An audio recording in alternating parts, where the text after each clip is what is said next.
अभी रीनीट होने जा रहा है। नीट का साल भर से, कई लोग 2 साल से प्रैक्टिस करने के बाद नीट दिए, उसके बाद नौबत आ गई, रीनीट हो रहा है। इस दौरान अभिभावक और बच्चे दोनों की मानसिकता क्या है, उनको क्या करना चाहिए, ये आज जानेंगे अभिषेक खंडेलवाल जी से। ये कोटा में वर्षों रहकर उस माहौल को जी चुके हैं, उस माहौल से अच्छी तरह सफलतापूर्वक निपट चुके हैं। अभिषेक जी, अभी 10 दिन बचे हैं, साल भर तैयारी किए, रात दिन जग कर नीट दिए, फिर से वो जो भी कारण हो रीनीट हो रहा है जी। अभी किस तरीके से माहौल, बच्चों का क्या होना चाहिए, पेरेंट्स को क्या करना चाहिए, क्या करना चाहिए? First of all thank you sir. आपने मुझे अपने इस चैनल में आमंत्रित किया, आपने मुझे याद किया। The situation which is prevailing at present, this demands concentrated focus. Neither the parent should feel panic nor the child should feel panic. इसको एक पॉजिटिव अपॉर्चुनिटी के रूप में लेके कि हमको बिना एडिशनल फी दिए सेकंड चांस मिल रहा है, बच्चे ने फिर से पूरे श्रम के साथ, पूरे डेडिकेशन के साथ तैयारी में लगना चाहिए और पेरेंट ने उनका 12-15 दिन का और बात है सपोर्ट करना चाहिए। It is not the time to revise whole matter thoroughly from the starting, but what the child can do, child can revise the formulae, child can see how to apply in the twisted questions, child can see how it is utilized in the concepts and their higher order thinking level questions. तो बिना panic हुए जो charts हमने बनाए होंगे, नहीं बनाए हैं तो चार्ट अभी भी बना सकते हैं और उस पर वर्क कर सकते हैं। के अलावा जो समरी है, जो छोटे छोटे बुलेट पॉइंट्स हैं, उन बुलेट पॉइंट्स पे हम वर्क कर सकते हैं। हर सब्जेक्ट में कुछ कोर कंसेप्ट्स होते हैं, उनको line by line by heart करना चाहिए। बायो में NCERT line by line, word by word by heart हो जाना चाहिए, क्योंकि बायो में एनसीईआरटी ही होल सोल की मंत्र है। बाकी सब्जेक्ट्स में जो प्रदीप है, दिनेश है, उसके पीछे के जो ऑब्जेक्टिव्स हैं, कॉन्सेप्चुअल्स हैं, क्वेश्चंस हैं, उनको करें।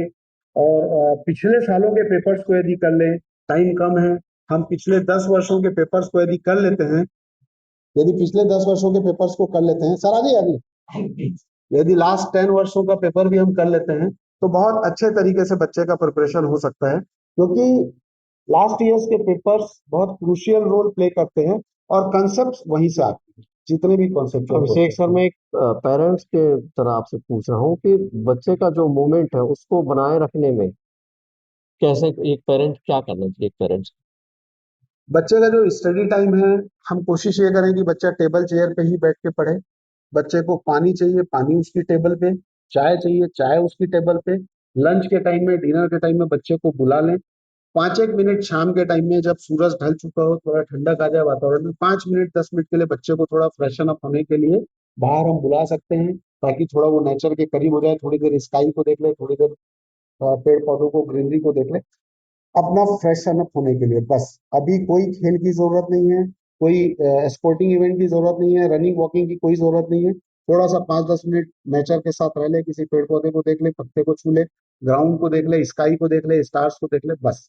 बाकी टाइम सिर्फ अपना रिवीजन करने का है, चार्टिंग करने का है, और लास्ट ईयर्स के पेपर्स को एक बार गो थ्रू। पेपर में अब टाइम नहीं है कि नए क्वेश्चन लगाए, अब समय यह है, अब समय यह है कि बच्चे जो लास्ट ईयर के जो पेपर हैं उनके सॉल्यूशन को गो थ्रू कर अच्छे तरीके से, और अभी भी जो नीट इस साल जो हुआ है उसको भी गो थ्रू कर ले। और मेरे मन में, अगर मैं रीनीट दे रहा हूँ तो मेरे मन में ये डर है कि जो पहले हुआ था नीट, उसमें जो नंबर आया था उससे अगर कम नंबर आ गया तो?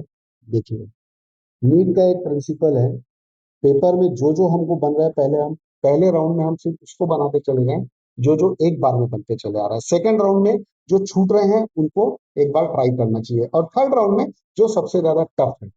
तो इस दौरान जब हम पहले राउंड में देखते हैं कि ये बनते चले आ रहा है, उसको बना बना के पेपर में टिक भी करते चले जाएं, और पहले आंसर शीट में गोला लगाएं, गोला लगाने के बाद पेपर में उसको टिक करें, फिर आंसर शीट में गोला लगाएं, फिर उसको आंसर क्वेश्चन पेपर में टिक करें। टिक करने से क्या होगा कि हम श्योर होंगे कि ये क्वेश्चंस को हमने अटेम्प्ट कर लिया, जो छूटे हुए हैं सेकंड राउंड में और थर्ड राउंड में उनको गो थ्रू करना है। ये हुआ पेपर को सॉल्व करने का तरीका। और पेपर के दौरान हमको घबराना इसलिए नहीं है कि the competition what we are facing is being faced by all the students. सिर्फ मैं अकेला कंपटीशन फेस नहीं कर रहा हूँ, मेरे साथ वो पूरा क्राउड है जिसने पिछले एग्जाम के दिन मेरे उस कंपटीशन को फेस किया है। तो हम कहीं पे भी असुरक्षित नहीं है, हमको कहीं पे भी डरने घबराने की जरूरत नहीं है। अपने मॉरल को बूस्टअप रखें, अपने मॉरल को लाइव रखें और पूर्ण उत्साह के साथ, पूर्ण उमंग के साथ पेपर में अपीयर हो। 21 जून को पेपर है, 20 जून की रात्रि नींद अच्छी लें ताकि एग्जाम हॉल में फ्रेश फील करें। कोशिश करें कि 20 जून के शाम के बाद से कुछ भी नया चीज देखने की जरूरत ना पड़े, पेपर को पढ़ने की जरूरत ना पड़े। एग्जाम वाले दिन 21 जून को सुबह 1 घंटा जस्ट फॉर्मूला को रिवाइज कर लें, क्या क्या फॉर्मूला है पन्ना पलट लें, बाकी बहुत ज्यादा उस दिन की स्ट्रेस लेने की आवश्यकता नहीं है। एग्जाम हॉल में हड़बड़ाए ना, आराम से कॉन्फिडेंस के साथ में अपने एक एक पेपर को, क्वेश्चन को सॉल्व करते चले। ये थे अभिषेक खंडेलवाल, कोटा से लौटे विशेषज्ञ, रॉयल किड्स कॉन्वेंट के एजुकेशन डायरेक्टर, जो बता रहे थे कि रीनीट के तनाव से अभिभावक और बच्चे दोनों कैसे सफलतापूर्वक निपटे।